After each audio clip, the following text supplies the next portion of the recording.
साल 2020 वैश्विक आपदा का काल रहा जिसमें संपूर्ण मानव जीवन गंभीर संकट से गुजरा। इसमें सबसे अधिक जिम्मेदारी उस देश की थी जो खुद को विश्व शक्ति के रूप में प्रस्तुत करता रहा है। बदकिस्मती से उसने अपना दायित्व नहीं निभाया, लेकिन इस मौके पर भारत ने वैक्सीन मैत्री निभाई, जिसको आप वैक्सीन कूटनीति भी कह रहे हैं, लेकिन जिसमें दुनिया भर के 70 देशों को भारत ने वैक्सीन दिए। आज बात इसी पर। यह है आवाज हिंदी और आप मंजीत ठाकुर के साथ देखना शुरू कर चुके हैं रोजाना।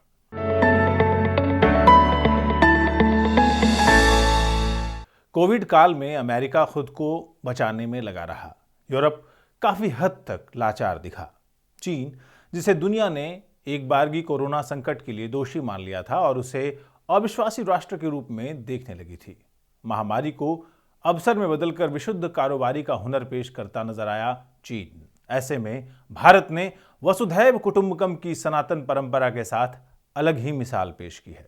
ये दुनिया का अकेला ऐसा देश है जो संकट काल में करीब 70 देशों को वैक्सीन उपलब्ध कराकर मानव जीवन को बचाने का काम कर रहा है।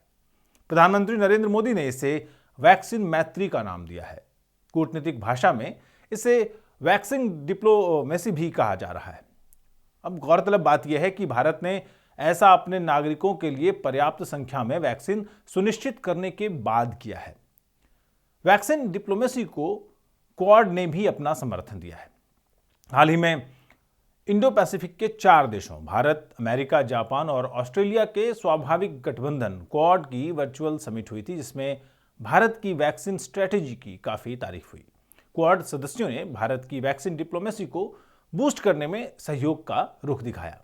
इसके तहत भारत की वैक्सीन का निर्माण करने की क्षमता, अमेरिका की टेक्नोलॉजी और इसके साथ ही अमेरिका और जापान के वित्तीय और ऑस्ट्रेलिया की लॉजिस्टिक क्षमता के दम पर साल 2022 तक आसियान देशों, प्रशांत महासागर के देशों और दूसरे देशों को करीब 1 अरब वैक्सीन की डोज उपलब्ध कराने का लक्ष्य रखा गया है। यह चीन के लिए एक बड़ा झटका साबित होगा। ऐसा इसलिए क्योंकि चीन वैक्सीन के जरिए इन देशों में नए कूटनीतिक मकसद साधना चाह रहा था, नए उद्देश्य अर्जित करना चाह रहा था। अपने वादे के अनुसार वैक्सीन उपलब्ध कराने में चीन पहले ही नाकाम साबित हो चुका है, लेकिन चीनी असफलता से उपजी गैप को भरने में यदि भारत सफल हो जाता है तो इससे भारत के लिए कूटनीतिक डिविडेंड की संभावनाएं काफी ज्यादा बढ़ जाएंगी। ये एक चीन के बाजारवाद पर भारत का मानववाद किस तरह से भारी पड़ा है, इसकी एक मिसाल है। वैसे आपको बताते चलें कि इमरान खान चाइनीज वैक्सीन के बाद कोरोना पॉजिटिव भी हुए हैं। वैक्सीन डिप्लोमेसी में भारत ने चीन को काफी पीछे छोड़ा और काफी आगे निकल गया है। भारतीय वैक्सीन इंडो पैसिफिक रीजन में अधिक से अधिक भेजी जाएंगी। मार्च 2021 तक चीन की ओर से 28 देशों को कोरोना की वैक्सीन भेजी गई है। कई देशों तक चीन की वैक्सीन कहने के बावजूद भी, मांगने के बावजूद भी नहीं भेजी गई है। वहीं भारतीय वैक्सीन दक्षिण एशिया और दक्षिण पूर्व एशिया के साथ साथ अफ्रीकी और लैटिन अमेरिका के देशों में भी चीन से पहले पहुंच गई है। भारत ने अभी हाल में भूटान, मालदीव, बांग्लादेश, नेपाल, म्यांमार और सेशल्स में कोरोना वैक्सीन की पहली खेप भेजी है। जल्द ही अफगानिस्तान, श्रीलंका और मॉरिशस को भी भेजी जानी है।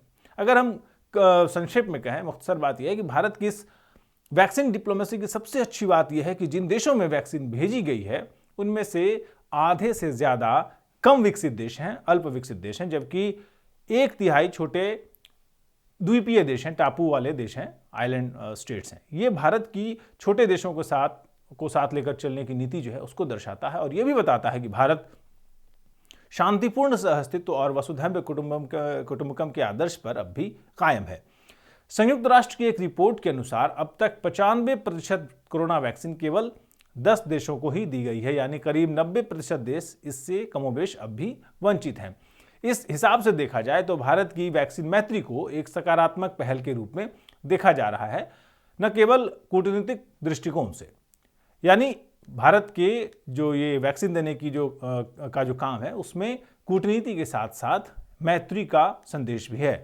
करीब 1.65 करोड़ वैक्सीन डोज भारत ने संयुक्त राष्ट्र को उसके कोवैक्स मैकेनिज्म के तहत भेजी है। 3.39 करोड़ डोज कमर्शियल डील के तहत अन्य देशों को भेजी गई है भारत की ओर से। 80.75 लाख वैक्सीन डोज पड़ोसी देशों को मुफ्त में देकर पड़ोसी देशों के साथ भारत ने मैत्री धर्म निभाया है। भारत ने अब तक 70 देशों को 6 करोड़ से अधिक वैक्सीन डोज दे दिया है, भेज चुका है भारत।